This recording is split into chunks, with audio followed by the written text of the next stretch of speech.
এরকমভাবেই করলাম আজকে, কারণ ভাতটা তো খেতে হবে, ওই জন্য আলু টালু দিয়ে করলাম। অন্য সময় ঝাল করি,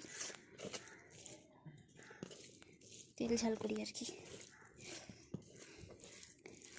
ঝাল লাগতে পারে, আমি লঙ্কা একটু ঝাল ঝাল করেছি আর কি।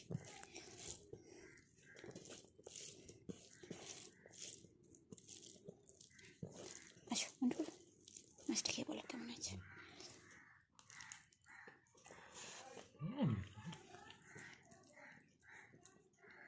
মাছ না ফাটাফাটি ভালো হয়েছে, তরকারিটা ভালো হয়েছে, নুন ঠিক আছে।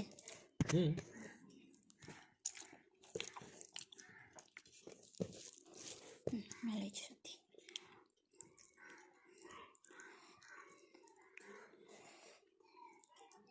যদি এক ফোঁটা খিদে থাকে, সকালে এই ভারী টিফিন করলে আমার আর খাওয়ার ইচ্ছেই থাকে না, ওই জন্য আমি অর্ধেক সময় স্কিপ করে যাই।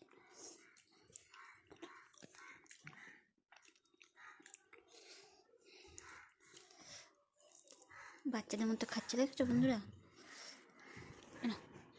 মুখে ভাত নিয়ে আবার বসে থাকে, এই যে।